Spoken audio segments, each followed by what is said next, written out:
confusion. On a cold morning in early 1945, a convoy of weary Japanese prisoners was led through the dusty plains of Utah. Their uniforms, once symbols of empire, were now rags of surrender. They were soldiers without weapons, men without a nation.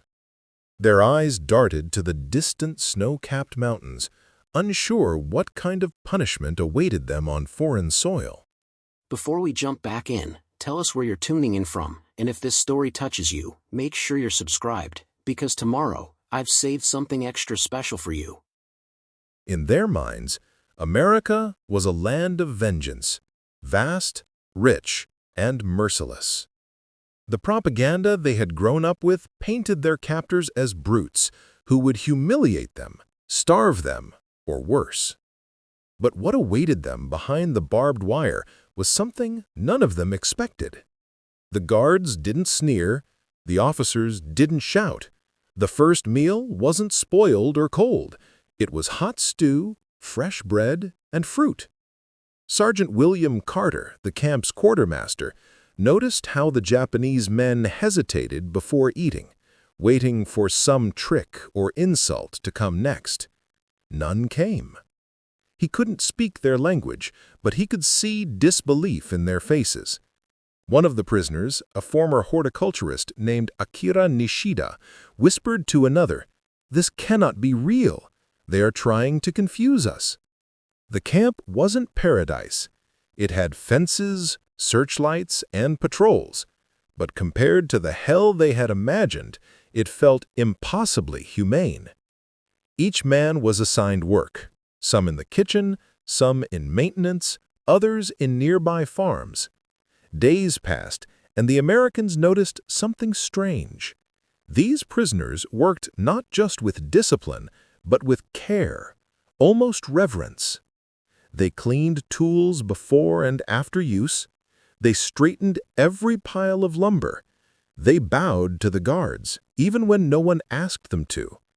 It was as though they were trying to rebuild a fragment of dignity from the ruins of defeat.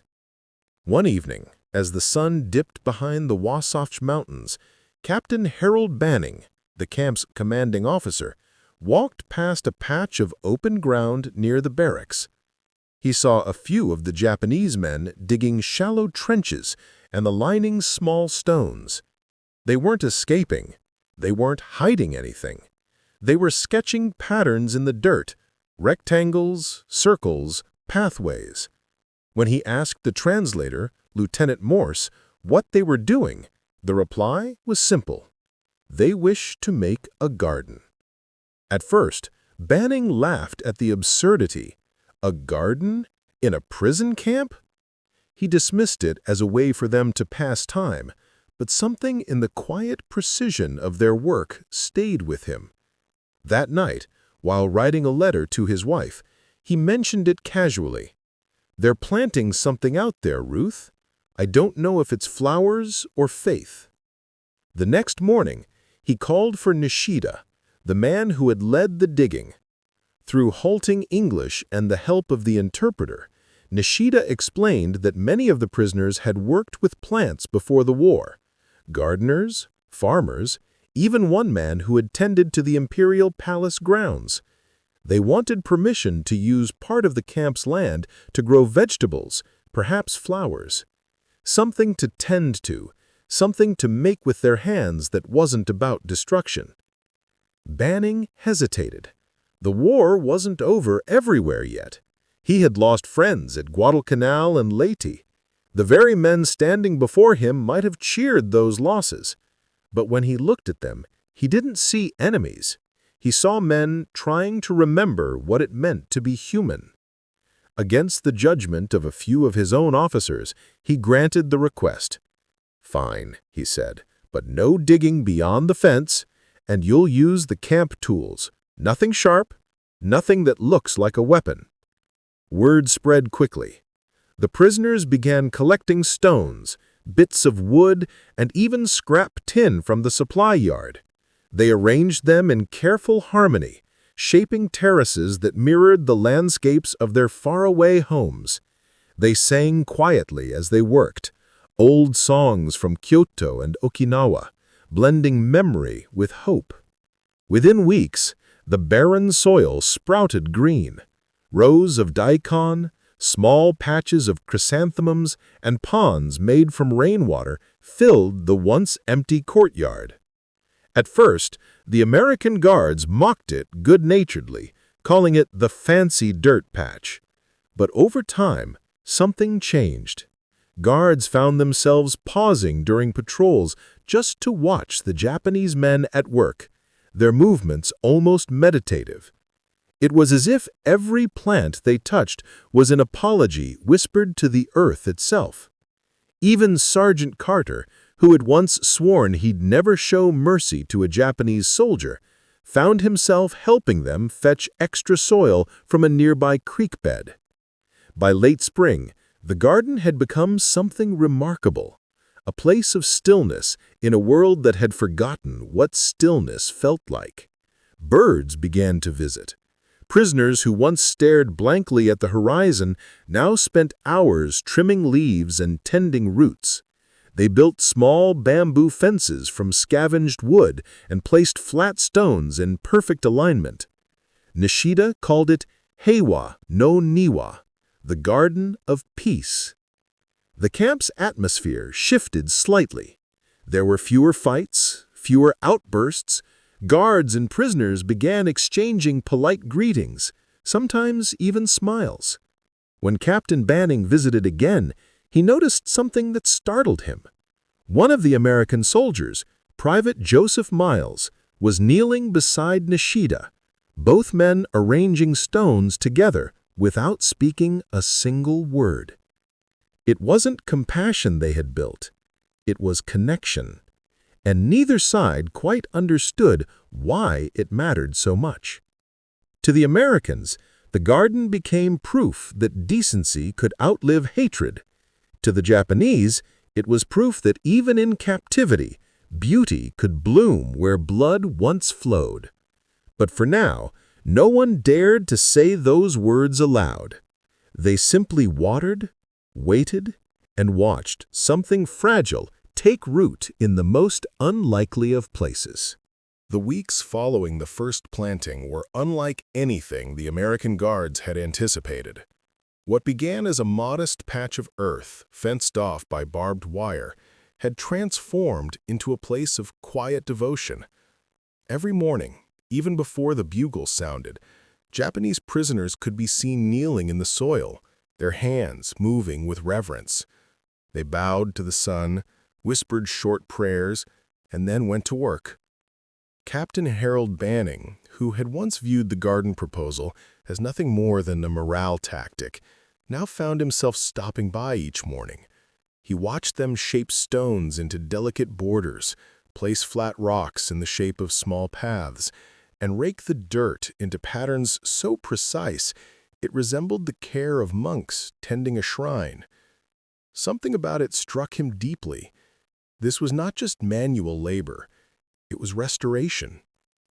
There was one prisoner in particular who seemed to hold the respect of the others, a former horticulturist named Lieutenant Kazuo Tanaka.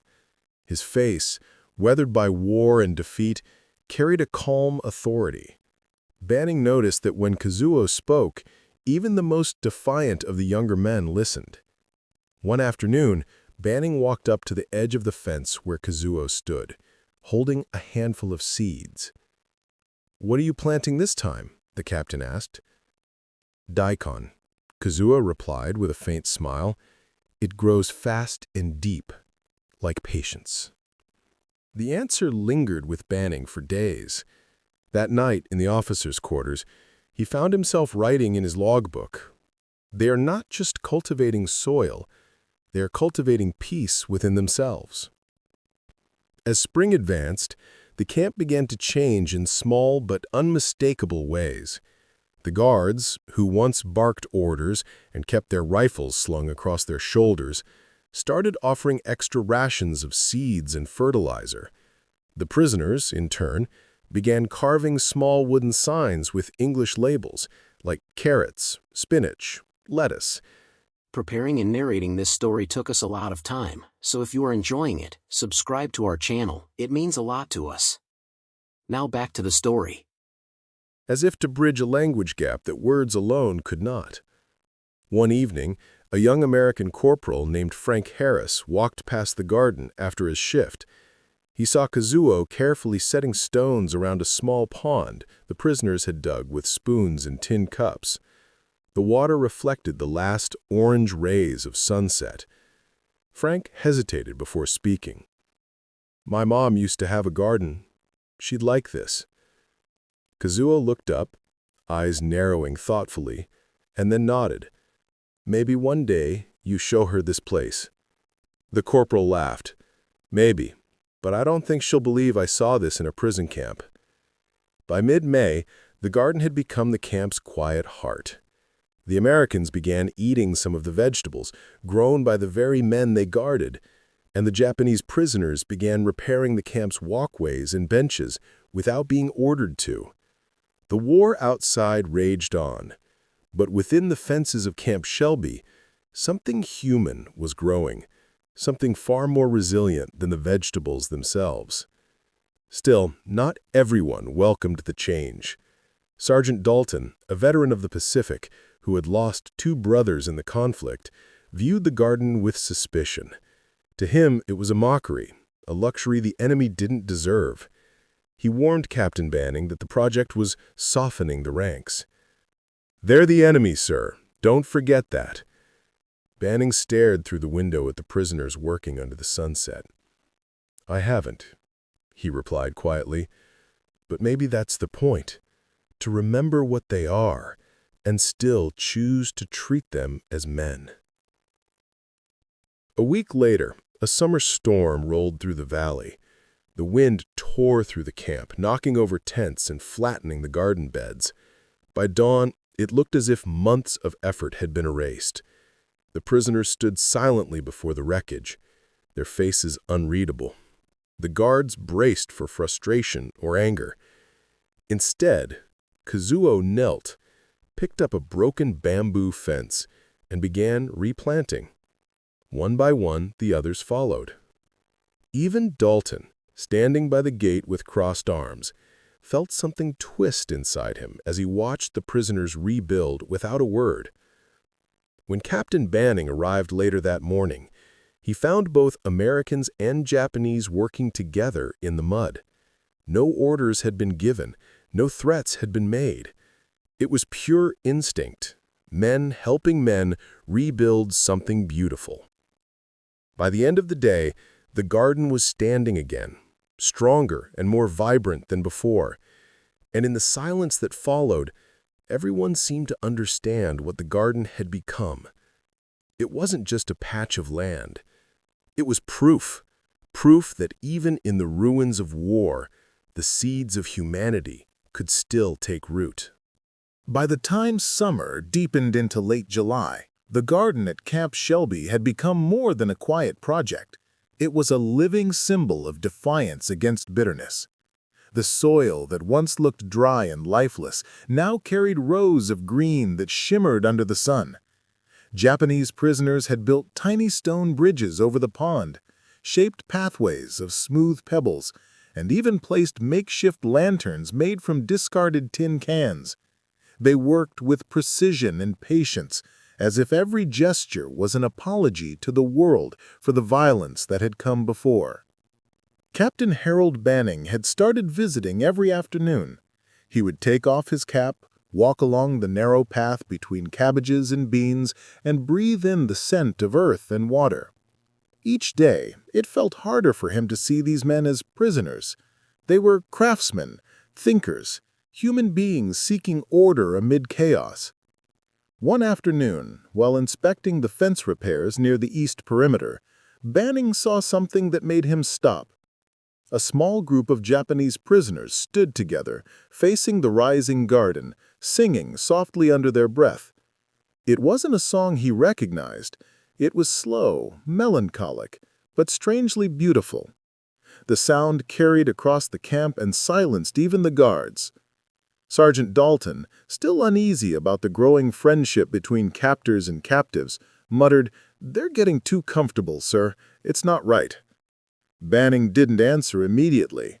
He just watched the men, their voices blending with the rustle of the wind through the leaves. Finally, he said, "Maybe comfort is exactly what they, and we, need."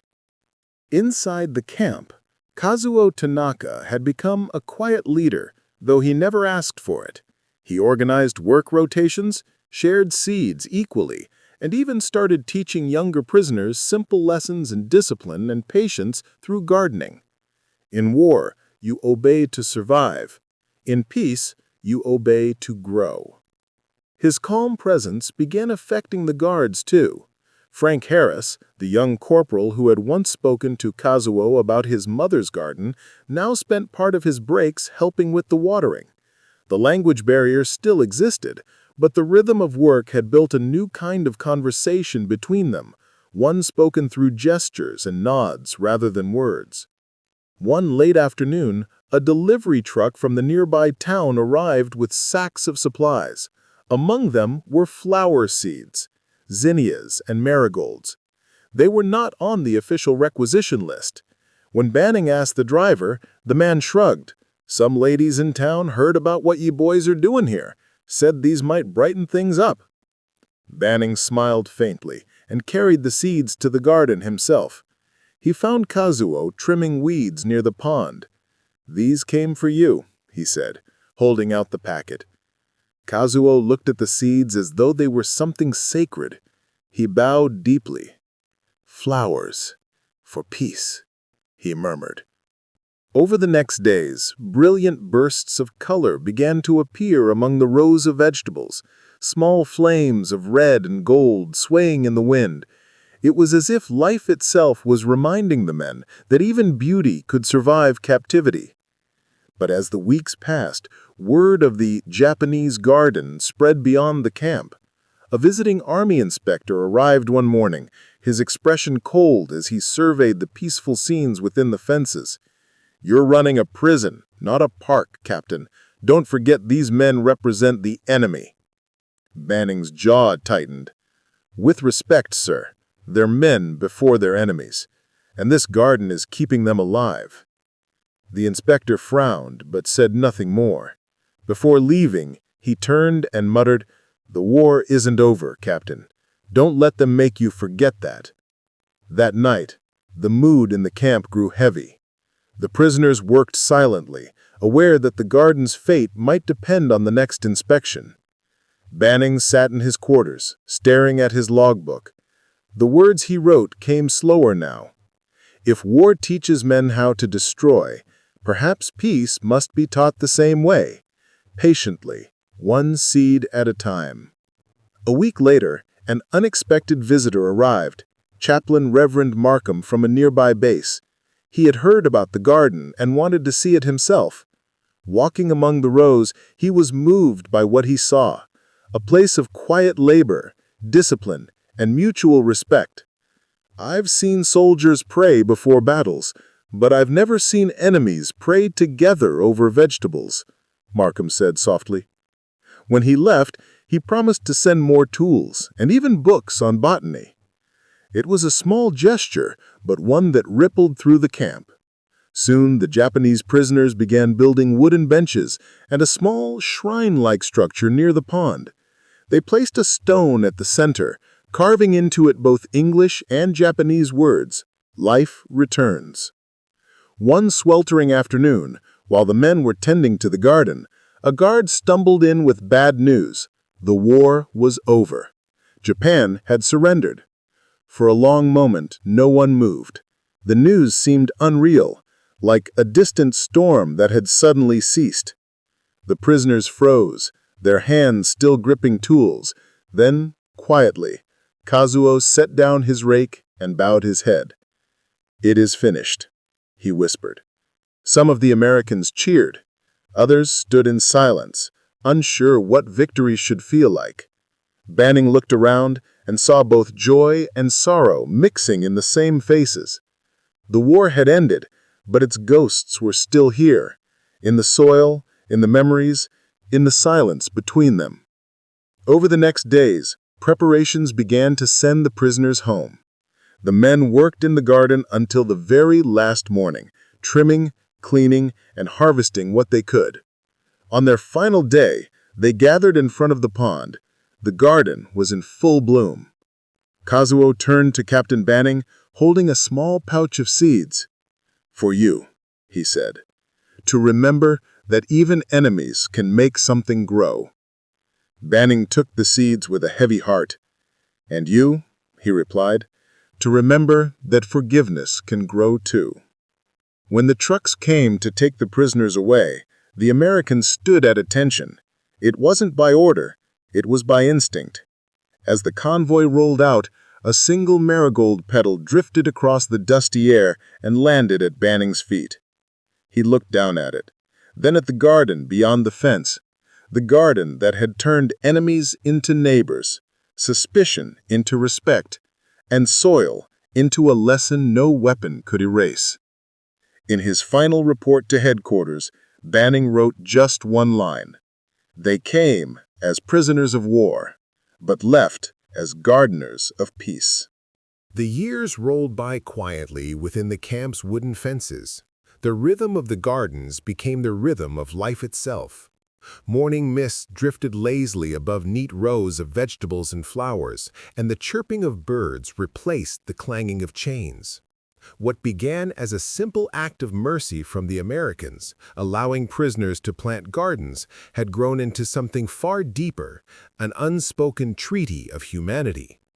Captain Miller would sometimes walk the dirt paths before sunrise, hands behind his back, eyes scanning the shapes of the sleeping camp.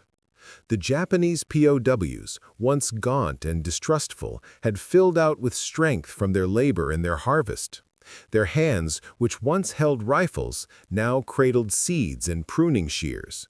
He could see them laughing faintly at dawn, brushing dust off their knees, their silhouettes framed by rows of blooming azaleas and young pine trees. But beneath this fragile peace was an unspoken tension. The war outside the camp still raged.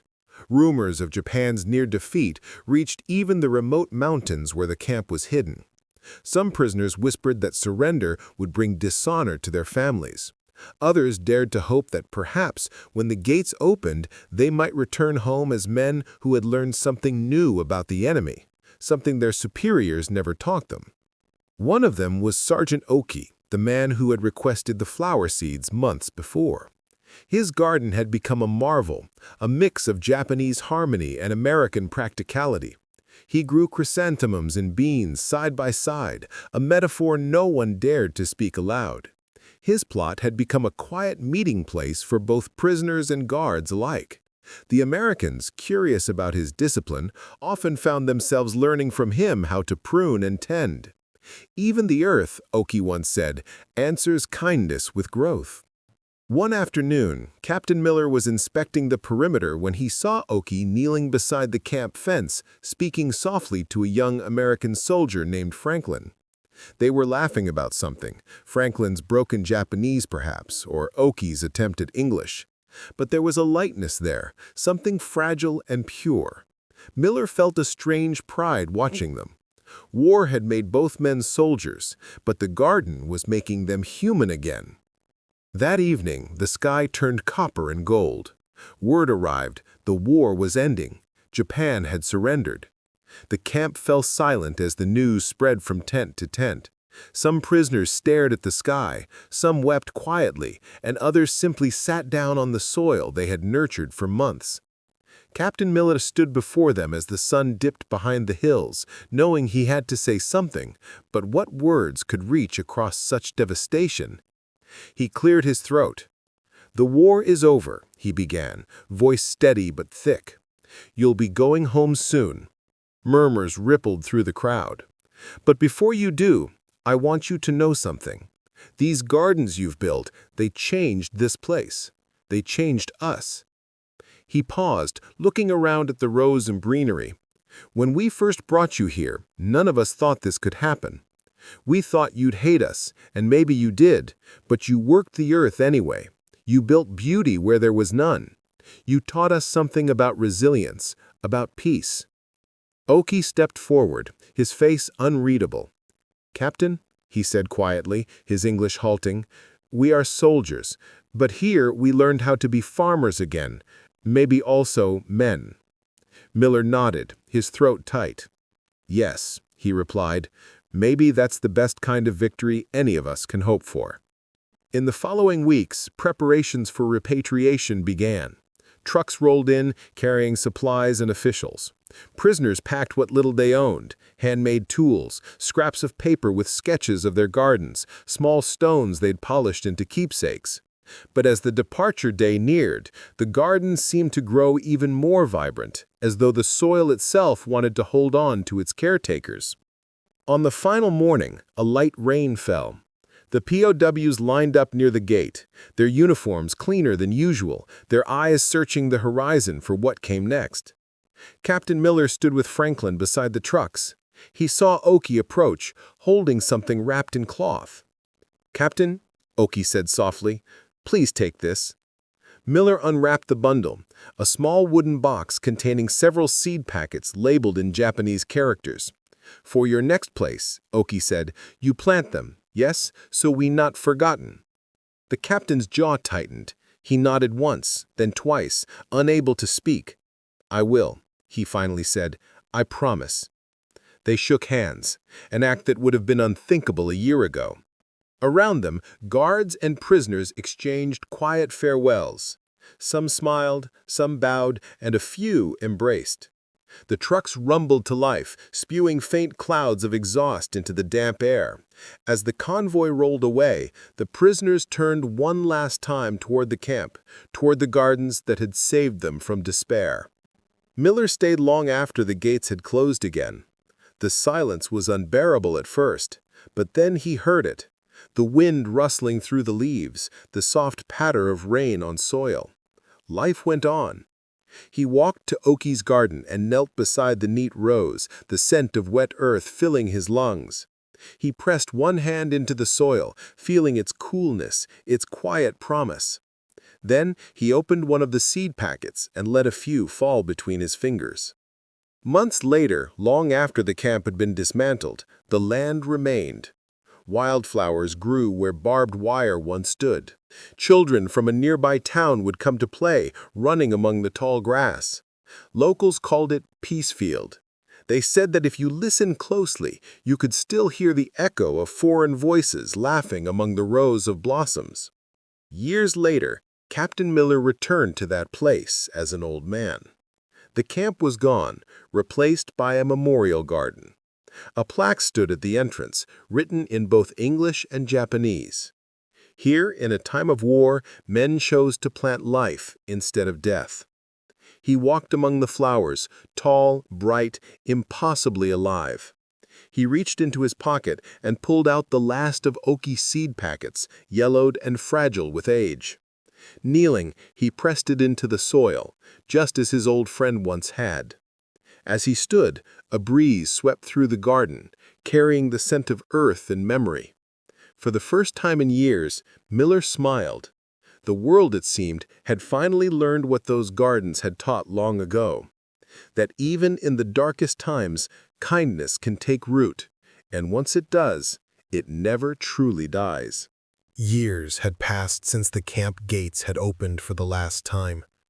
The war that once divided nations was now a collection of fading headlines and folded medals resting in drawers. Yet for those who had lived it, those who had touched the soil of Camp Shelby's gardens, the memories were as vivid as the scent of rain on fresh earth. In a small town in Oregon, Captain Harold Miller, now gray-haired and slightly stooped, tended to a modest garden behind his cottage.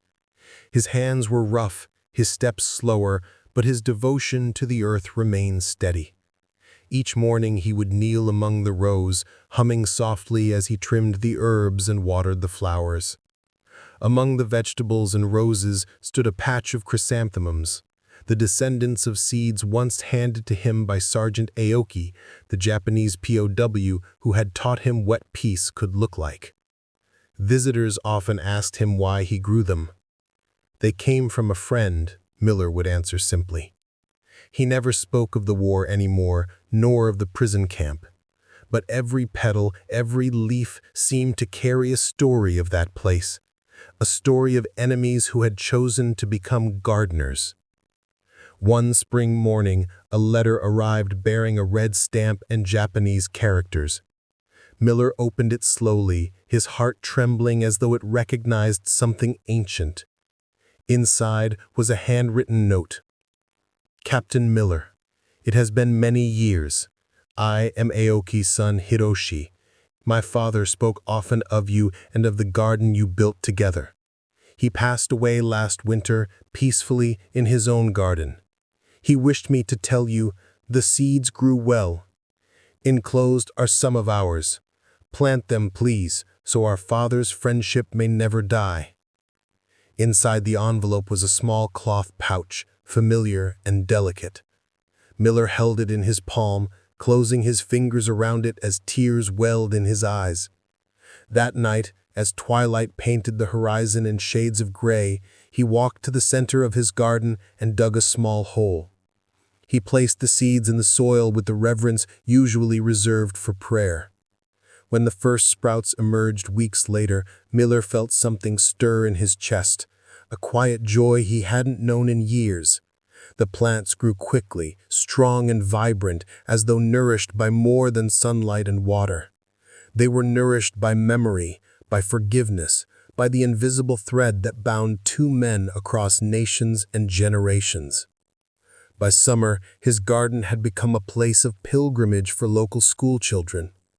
Teachers brought their students to learn how even in war, humanity could take root in unexpected places.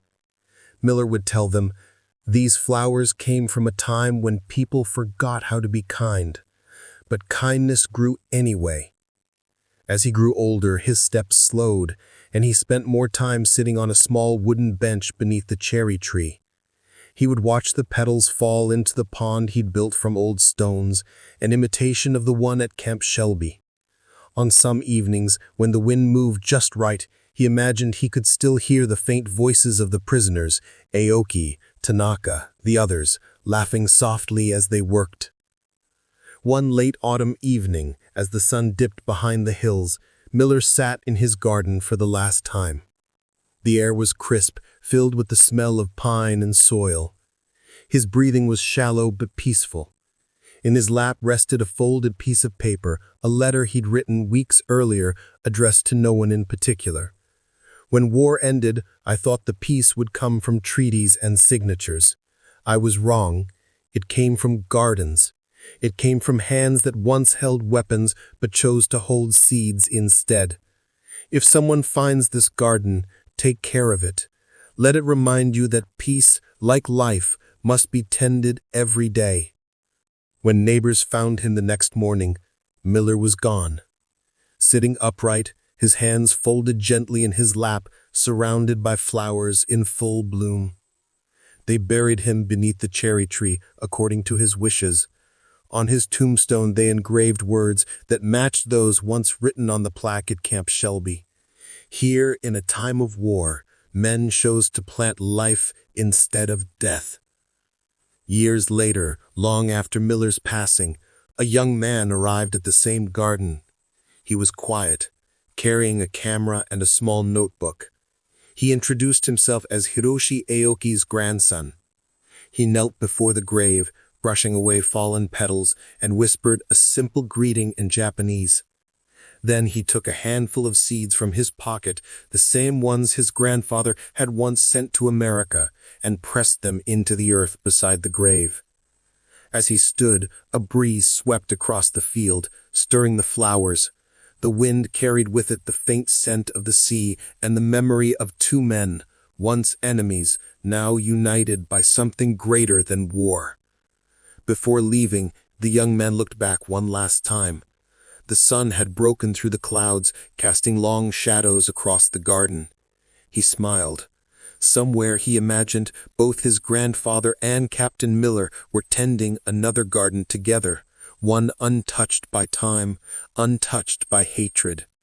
And in that silent garden beyond memory, the two men knelt side by side once more, hands deep in rich, forgiving soil as life continued to bloom around them. Up next, you've got 2 more standout stories right on your screen. If this one hit the mark, you won't want to pass these up. Just click and check them out. And don't forget to subscribe and turn on the notification bell so you don't miss any upload from us.